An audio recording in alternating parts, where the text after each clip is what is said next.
L'únic punt de l'ordre del dia és compareixença del president de la Generalitat davant el Parlament per a informar sobre la situació política actual.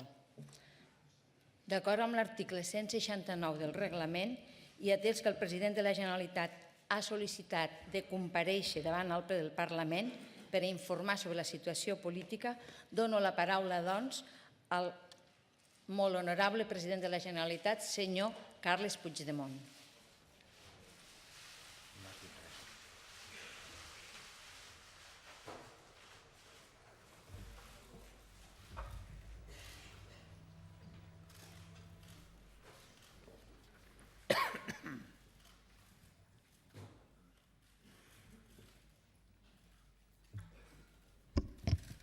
Molt bona tarda, molt honorable presidenta del Parlament, vicepresident, consellers i conselleres, diputades i diputats, senyores i senyors. Comparec efectivament a petició pròpia per analitzar la situació política. Comparec en aquest Parlament després dels resultats del referèndum celebrat el dia 1 d'octubre i per explicar-los les conseqüències polítiques que se'n deriven. Soc conscient, com segurament també molts de vostès, que avui també comparec davant del poble de Catalunya i de molta altra gent que ha fixat la seva atenció en el que avui passi en aquesta cambra. Vivim un moment excepcional, de dimensió històrica. Les seves conseqüències i els seus efectes van molt més enllà del nostre país i s'ha fet evident que, lluny de ser un afer domèstic i intern, com sovint ens hem hagut de sentir de part dels qui han negligit la seva responsabilitat en no voler conèixer el que estava passant, Catalunya és un afer europeu. De la meva compareixença no esperin ni amenaces, ni xantatges, ni insults. El moment és prou seriós com perquè tots assumim la part de responsabilitat que ens correspon en la necessitat imperiosa de desescalar la tensió i no contribuir ni amb la paraula ni amb el gest a incrementar-la. Al contrari, vull adreçar-me al conjunt de la població, als qui s'han mobilitzat els dies 1 i 3 d'octubre, els qui ho van fer dissabte a la manifestació advocant pel diàleg, els qui ho van fer massivament diumenge en defensa de la unitat d'Espanya i els qui no s'han mobilitzat en cap d'aquestes convocatòries. Tots, amb les nostres diferències i discrepàncies, en allò en què ens entenem i en allò en què no ens entenem, formem un mateix poble i l'hem de continuar fent plegats, passi el que passi, perquè així es fa la història dels pobles que busquen el seu futur. Mai no ens posarem d'acord en tot, com és evident, però sí que entenem, perquè ja ho hem demostrat moltes vegades, que la manera d'avançar no pot ser cap altra que la democràcia i la pau, que vol dir el respecte per al que pensa diferent i trobar com fer possible les aspiracions col·lectives, amb el benentès que això requereix grans dosis de diàleg i d'empatia. Com es poden imaginar, en aquestes darreres hores i dies se m'han adreçat moltes persones suggerint el que havia de fer o de deixar de fer. Tots ells són suggeriments lícits, respectables i propis d'un moment com aquest. A tots els que he pogut fer-ho els heu agraït perquè en cadascun d'ells hi he reconegut raons fonamentades que val la pena d'escoltar. També jo he demanat opinió a diverses persones que m'han ajudat a enriquir l'anàlisi del moment i la perspectiva de futur. I, per tant, també els ho vull agrair de tot cor. Però, senyores i senyors diputats, els que els exposaré avui no és una decisió personal ni una dèria de ningú. És el resultat de l'1 d'octubre, de la voluntat del govern que presideixo d'haver mantingut el seu compromís de convocar, organitzar i celebrar el referèndum d'autodeterminació i, naturalment, de l'anàlisi dels fets posteriors que hem compartit en el si del govern. Avui toca parlar dels resultats de l'1 d'octubre al Parlament i això és el que farem. Per tant, som aquí perquè el dia diumenge 1 d'octubre, Catalunya va celebrar el referèndum d'autodeterminació i ho va fer en unes condicions més que difícils, extremes. És la primera vegada en la història de les democràcies europees que una jornada electoral es desenvolupa enmig de violents atacs policials contra els votants que fan cua per dipositar la papereta. Des de les 8 del matí fins a l'hora del tancament dels col·legis, la policia i la Guàrdia Civil van colpejar persones indefenses i van obligar els serveis d'emergències a atendre més de 800 persones. Ho van veure tots. També ho va veure el món, que es va esgarrifar de les imatges que s'anaven rebent. L'objectiu no era només confiscar urnes i paperetes. L'objectiu era provocar el pànic generalitzat i que la gent, veient aquelles imatges de violència indiscriminada, es quedés a casa i renunciés al seu dret a vot. Però als responsables polítics d'aquella operació els va sortir el tret per la culata. 2.286.217 persones van vèncer la por, van sortir de casa i van votar. No sabem quants ho van intentar sense èxit, però sí sabem que els col·legis clausurats de manera violenta representen un cens de 770.000 persones més. Més de 2.200.000 catalans van poder votar perquè van vèncer la por. I també perquè quan van arribar al seu col·legi, van trobar urnes, sobres, paperetes, taules constituïdes i un cens fiable i operatiu. Les operacions i registres policials de les setmanes anteriors a la recerca d'urnes i paperetes no van impedir el referèndum. Les detencions d'alts càrrecs i funcionaris del govern tampoc no van impedir el referèndum. Les escoltes telefòniques, els seguiments de persones, els atacs informàtics, el tancament de 140 webs, les violacions de la correspondència tampoc no van impedir el referèndum. Repeteixo, malgrat l'esforç i els recursos destinats per combatre'l, quan els ciutadans van arribar als col·legis electorals hi van trobar urnes, sobres, paperetes, taules constituïdes i un cens fiable i operatiu. Vull fer, per tant, un reconeixement a totes les persones que van fer possible aquest èxit logístic i polític. Els voluntaris que van dormir a les escoles, els ciutadans que van guardar les urnes a casa, els impressors que van imprimir les paperetes, els informàtics que van idear i desenvolupar el sistema del cens universal, els treballadors i treballadores del govern, els votants del sí i els del no i els del vot en blanc, a tantíssima gent anònima que va posar el seu granet de sorra per fer-ho possible.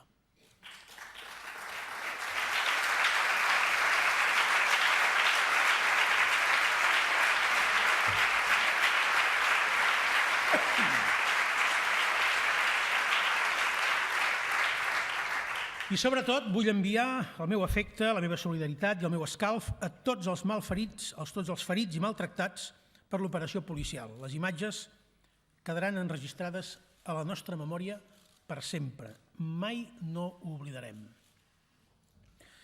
Cal reconèixer i denunciar que l'actuació de l'Estat ha aconseguit introduir tensió i inquietud a la societat catalana. Com a president de Catalunya, soc molt conscient que en aquests moments hi ha molta gent preocupada, angoixada, fins i tot espantada pel que està passant i pel que pot passar. Gent de totes les idees, de totes les tendències. La violència gratuïta i la decisió d'algunes empreses de traslladar la seva seu social, una decisió, deixin-m'ho dir, més de relat per als mercats que no amb efectes reals sobre la nostra economia. De fet, el que té efectes reals sobre la nostra economia, i això sí que té efectes reals sobre la nostra economia, són els 16.000 milions d'euros catalans que són obligats a canviar de seu social cada any, que aquests canvien de seu social cada any. Però bé, sens dubte són fets que els reconeixo que han emboirat l'ambient. A totes aquestes persones que tenen por, els vull enviar un missatge de comprensió i d'empatia i també de serenor i de tranquil·litat. El govern de Catalunya no es desviarà ni un mil·límetre del seu compromís amb el progrés social i econòmic, la democràcia, el diàleg, la tolerància, el respecte a la discrepància i la voluntat negociadora. Com a president actuaré sempre amb responsabilitat i tenint en compte els 7,5 milions de ciutadans del país. Crec que en aquest punt voldria explicar on som i, sobretot, per què som on som. Avui que molta gent ens mira de fora i, sobretot, avui que molta gent ens escolta d'arreu del món, crec que val la pena que ens tornem a explicar. Des de la mort del dictador militar Francisco Franco, Catalunya ha contribuït tant com el que més a la consolidació de la democràcia espanyola. Catalunya ha estat no només el motor econòmic d'Espanya, sinó també un factor de modernització i d'estabilitat. Catalunya va creure que la Constitució espanyola de 1978 podia ser un bon punt de partida per garantir el seu autogovern i el seu progrés material. Catalunya es va implicar a fons en l'operació de retornar l'estat espanyol a les institucions europees i internacionals després de 40 anys d'aïllament i d'autarquia. El pas dels anys, però, va permetre constatar que el nou edifici institucional sorgit de la transició, que a Catalunya es veia com un punt de partida des del qual evolucionar cap a cotes més altes de democràcia i d'autogovern, les elits hegemòniques de l'Estat l'entenien no com un punt de partida, sinó com un punt d'arribada. I amb el pas dels anys, el sistema no només va deixar d'evolucionar en la direcció desitjada pel poble de Catalunya, sinó que va començar a involucionar. En coherència amb aquesta constatació, l'any 2005, una gran majoria, el 88% d'aquest Parlament, repeteixo, una majoria del 88% d'aquest Parlament, seguint els procediments marcats per la Constitució, i repeteixo, seguint els procediments marcats per la Constitució, va aprovar una proposta de nou Estatut d'Autonomia i la va enviar al Congrés dels Diputats. La proposta catalana va desfermar una autèntica campanya de catalanofòbia atiada de manera irresponsable pels qui aleshores volien governar Espanya al preu que fos. El text que finalment es va sotmetre a referèndum l'any 2006 ja era molt diferent de la proposta inicial del Parlament de Catalunya, però, malgrat tot, va ser aprovat pels ciutadans que van anar a votar. La participació va ser d'un 47% del cens i els vots favorables a l'Estatut van ser 1.899.000. Vull remarcar que són 145.000 vots menys que el que va obtenir el sí a la independència el passat 1 d'octubre. L'Estat, però, no en va tenir prou amb la primera retallada. El 2010, 4 anys després de l'entrada en vigor de l'Estatut retallat, un Tribunal Constitucional format per magistrats escollits bàsicament a dit pels dos grans partits espanyols va emetre una sentència d'infaust record que retallava l'Estatut per segona vegada i en modificava el contingut que ja havia estat votat pel poble en referèndum. Convé recordar-ho i subratllar-ho. Malgrat haver seguit els procediments previstos a la Constitució, és a dir, malgrat haver seguit l'ordenament constitucional i l'ordre constitucional, malgrat tenir al darrere el 88% del Parlament de Catalunya i malgrat el vot popular en referèndum legal i acordat, l'acció combinada del Congrés dels Diputats i, sobretot, del Tribunal Constitucional van convertir la proposta catalana en un text irreconeixible. I convé recordar-ho i subratllar-ho. Aquest text irreconeixible, doblement retallat i no referendat pels catalans, és la llei vigent actualment. Aquest ha estat el resultat del darrer intent de Catalunya de modificar el seu estatus jurídico-polític per les vies constitucionals, és a dir, una humiliació. Però això no és tot. Des de la sentència del Tribunal Constitucional contra l'Estatut votat pel poble, el sistema polític espanyol no només no ha mogut un dit per intentar fer marxa enrere i reparar la trencadissa, sinó que ha activat un programa agressiu i sistemàtic de recentralització. Des del punt de vista de l'autogovern, els darrers 7 anys han estat els pitjors dels darrers 40. Laminació continuada de competències a través de decrets, lleis, sentències, desatenció i desinversió en el sistema bàsic d'infraestructures de Catalunya, que són peça clau del progrés econòmic del país, i un menyspreu feridor cap a la llengua, la cultura i la manera de ser i de viure al nostre país. Tot això que explico condensadament en unes poques línies ha tingut un impacte profund en la societat catalana, molt profund, fins al punt que durant aquest període molts ciutadans, de fet milions de ciutadans, han arribat a la conclusió racional que l'única manera de garantir la supervivència, no només de l'autogovern, sinó dels nostres valors com a societat, és que Catalunya es constitueixi en un estat. Els resultats de les darreres eleccions al Parlament de Catalunya en donen testimoni. A més, ha passat una cosa encara més rellevant, i és que, en paral·lel a la formació de la majoria absoluta independentista al Parlament, s'ha forjat un consens amplíssim i transversal al voltant de la idea que el futur de Catalunya, fos el que fos, havia de ser decidit pels catalans, democràticament i pacífica, i ho havia de ser a través d'un referèndum. En l'enquesta, de fet, més recent d'un important diari de Madrid, no d'aquí, de Madrid, un 82% dels catalans ho expressen així. I bé, amb l'objectiu de fer possible aquest referèndum, els darrers anys, les institucions i la societat civil catalanes han endegat nombroses iniciatives davant del govern i les institucions espanyoles. Està tot documentat. Fins a 18 vegades i en tots els formats possibles s'ha demanat obrir un diàleg per acordar un referèndum com el que es va celebrar a Escòcia el 18 de setembre del 2014. Un referèndum amb una data i una pregunta acordades entre les dues parts, en què les dues parts poguessin fer campanya i exposar els seus arguments, i en què les dues parts es comprometessin a acceptar i aplicar el resultat a través d'una negociació que protegís els interessos respectius. Si això s'havia pogut fer en una de les democràcies més antigues, consolidades i exemplars del món, com és el Regne Unit, per què no es podia fer també a Espanya? La resposta a totes aquestes iniciatives ha estat una negativa radical i absoluta. Una negativa, per cert, combinada amb la persecució policial i judicial de les autoritats catalanes. L'expresident Artur Mas, avui aquí present, i les exconselleres Joana Ortega i Irene Rigau, la Irene avui també diputada nostra, com l'exconseller de la Presidència Francesc Homs, també present aquí. Tots ells han estat inhabilitats per haver promogut un procés participatiu no vinculant i sense efectes jurídics el dia 9 de novembre del 2014. I no només inhabilitats, sinó multats de forma arbitrària i abusiva.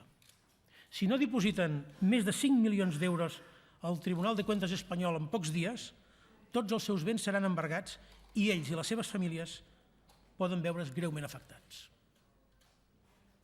A més d'ells, la mesa, una part important de la mesa d'aquest Parlament i desenes de càrrecs electes municipals han estat querellats per expressar el seu suport al dret a decidir i permetre debats sobre el referèndum. Ho recordo, ho repeteixo. S'han presentat querelles contra la presidenta i membres de la mesa del Parlament. Per què? Doncs per permetre que aquest Parlament pogués debatre. La darrera onada repressiva contra institucions catalanes ha implicat la detenció i trasllat a dependències policials de 16 càrrecs i servidors públics del Govern de Catalunya que van haver de declarar emmanillats i sense ser informats de quina era l'acusació que pesava sobre ells. El món també ha de saber que els líders de les entitats que han liderat les manifestacions més massives i alhora pacífiques de la història d'Europa avui estan imputats per un delicte de sedició que pot comportar fins a 15 anys de presó. Els responsables d'haver organitzat manifestacions que han meravellat el món per la seva organització, pel seu civisme i per la seva total absència d'incidents. Aquesta ha estat la resposta de l'estat espanyol a les demandes catalanes. Unes demandes que sempre s'han expressat i s'han d'expressar de forma pacífica i a través de les majories obtingudes a les urnes. El poble de Catalunya reclama des de fa anys, des de fa molts anys, llibertat per poder decidir. És ben senzill. I tanmateix no hem trobat interlocutors en el passat ni els estem encara trobant en el present. No hi ha cap institució de l'Estat que s'obri a parlar de la demanda majoritària d'aquest Parlament i de la societat catalana. L'última esperança que podia quedar era que la monarquia exercís el paper arbitral i moderador que la Constitució li atribueix, però el discurs de la setmana passada va confirmar la pitjor de les hipòtesis. Ahora quiero dirigirme a los ciudadanos del conjunto del Estado español que siguen con preocupación lo que ocurre en Cataluña. Les quiero trasladar un mensaje de serenidad y de respeto, de voluntad de diálogo y de acuerdo político, como ha sido siempre nuestro deseo y nuestra prioridad. Soy consciente de la información que les trasladan la mayoría de los medios y de cuál es la narrativa que se ha instalado. Pero me atrevo a pedirles un esfuerzo para el bien de todos, un esfuerzo por conocer y por reconocer lo que nos ha llevado hasta aquí y de las razones que nos han impulsado. No somos unos delincuentes, no somos unos locos, no somos unos golpistas, no somos unos abducidos. Somos gente normal que pide poder votar y que ha estado dispuesta a todo el diálogo que fuera necesario para realizarlo de manera acordada. No tenemos nada contra España y los españoles. Al contrario, nos queremos reentender mejor y ese es el deseo mayoritario que existe en Cataluña, porque hoy, desde hace ya muchos años, la relación no funciona y nada se ha hecho para revertir una situación que se ha convertido en insostenible. Y un pueblo no puede ser obligado contra su voluntad a aceptar un statu quo que no votó y que no quiere. Efectivamente, la Constitución es un marco democrático, pero es igualmente cierto que hay democràcia més allà de la Constitució. Senyores i senyors, amb els resultats del referèndum de l'1 d'octubre passat, Catalunya s'ha guanyat el dret a ser un estat independent i s'ha guanyat el dret a ser escoltada i respectada. I he de dir que ser escoltada últimament ja es dona més, perquè el que ha passat en aquests darrers dies en aquest terreny no havia passat en anys. I avui Catalunya és escoltada i respectada més enllà de les nostres fronteres. El sí a la independència ha guanyat unes eleccions per majoria absoluta i 2 anys després ha guanyat un referèndum sota una pluja de cops de porra. Les urnes, l'únic llenguatge que entenem, les urnes diuen sí a la independència. I aquest és el camí que estic compromès a transitar. Com és conegut, la llei de referèndum estableix que 2 dies després de la proclamació oficial dels resultats i en el cas que el nombre de vots del sí hagi estat superior al nombre de vots del no, el Parlament, i cito textualment de la llei, obro cometes, celebrarà una sessió ordinària per efectuar una declaració formal de la independència de Catalunya als seus efectes i acordar l'inici del procés constituent. Hi ha un abans i un després de l'1 d'octubre. I hem aconseguit el que ens vam comprometre a fer a l'inici de la legislatura. Arribats en aquest moment històric, i com a president de la Generalitat, assumeixo en presentar-los els resultats del referèndum davant de tots vostès i davant dels nostres conciutadans el mandat del poble que Catalunya esdevingui un estat independent en forma de república.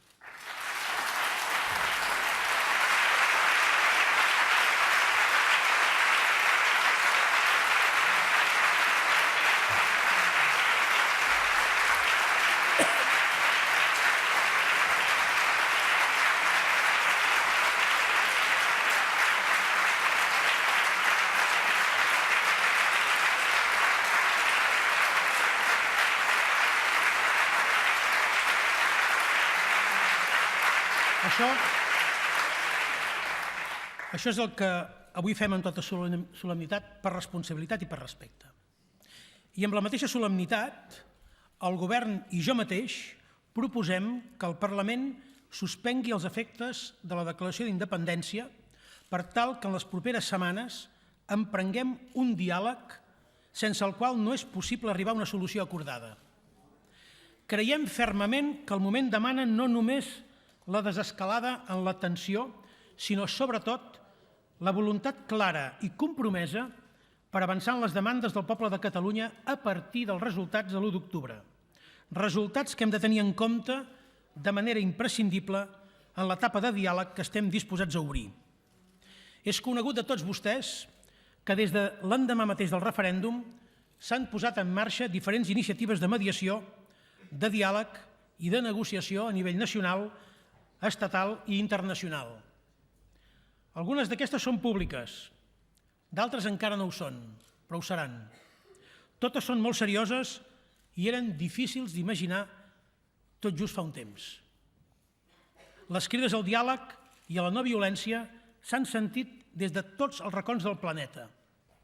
La declaració que va fer ahir el grup de 8 Premis Nobel de la Pau, la que va fer The Elders, al front dels quals hi ha l'exsecretari general de Nacions Unides, Kofi Annan, i del qual formen part personalitats de gran rellevància mundial, els posicionaments de presidents i primers ministres de països europeus, de líders polítics europeus, hi ha un prec de diàleg que recorre Europa, perquè Europa ja se sent interpel·lada sobre els efectes que pot tenir una mala resolució d'aquest conflicte.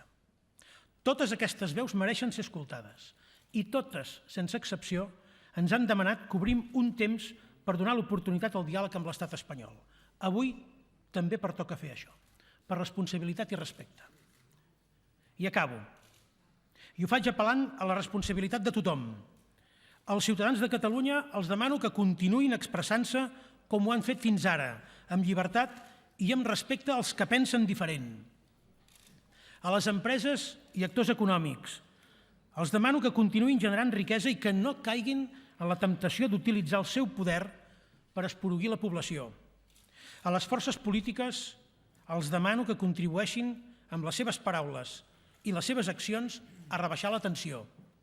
També ho demano als mitjans de comunicació. I al govern espanyol li demano que escolti, ja no a nosaltres si no vol, sinó als que advoquen per la mediació i a la comunitat internacional i als milions de ciutadans, també d'arreu d'Espanya, que li demanen que renunciï a la repressió i a la imposició. I a la Unió Europea li demano que s'impliqui a fons i que vetlli pels valors fundacionals de la Unió. Avui el Govern de Catalunya fa un gest de responsabilitat i de generositat i torna a estendre la mà al diàleg. Estic convençut que si en els pròxims dies tothom actua amb la mateixa responsabilitat i compleix amb les seves obligacions, el conflicte entre Catalunya i l'estat espanyol es pot resoldre de manera serena i acordada i respectant la voluntat dels ciutadans. Per nosaltres no quedarà, perquè volem ser fidels a la nostra llarga història, a tots els que han patit i s'hi han sacrificat, i perquè volem un futur digne per als nostres fills i filles, per tota aquella gent que vulgui fer de Catalunya la seva terra d'acollida i d'esperança. Moltes gràcies.